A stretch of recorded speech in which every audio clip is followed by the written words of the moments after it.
There are some things I really want you to step back and take a look at. Sometimes we're so involved with everything that's going on around us that we don't really step back and see what's actually happening. I was raised in an Italian family and we relied on a lot of heavy carb meals. We were surrounded with alcohol. It was part of our life. Every Sunday we had wine with our meals. During the week, my mom would share drinks with our neighbor. As a matter of fact, that was her way of getting out of all these 6 kids that she had, trying to relax or whatever. So she'd go visit Mary. But, when it really comes down to looking at what's really happening in our societies, there was a pub on every corner and people would go after work and drink. So when you think about just in general, our health in our societies, and if you look at what's occurred in the memory care homes, because that's what it's all turning into, dementia and Alzheimer's, you can get your ticket to dementia and Alzheimer's by going to the bar. You can do that or you can go to the ice cream shop.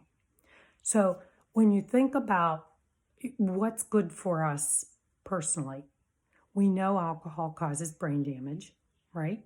Everybody's been taught that. We all know that. We didn't really think about, why and how and all this stuff.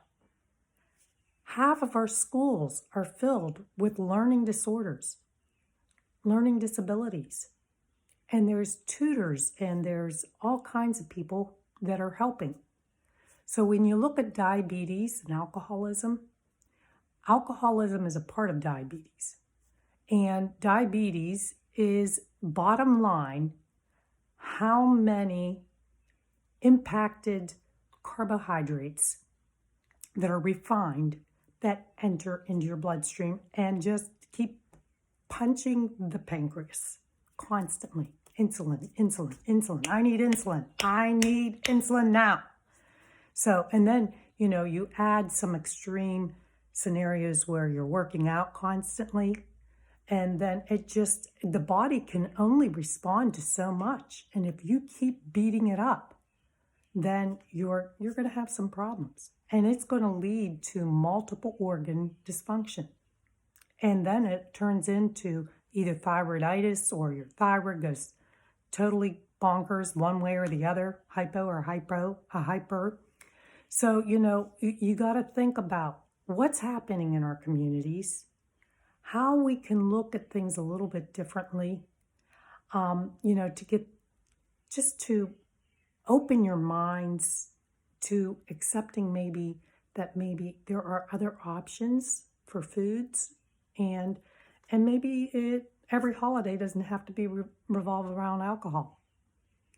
That's the way it's always been.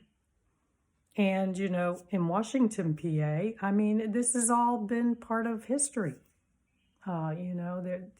There's always been a part of whether or not we should or shouldn't be imbibing in alcohol.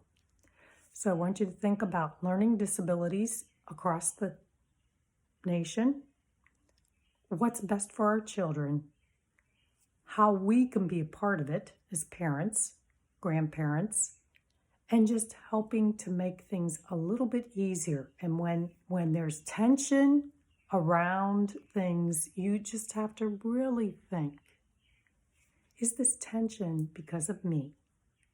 Is it because what I want? Is it because I want to share my addiction? Do you want to share your addiction with your children? I want you to really think about that.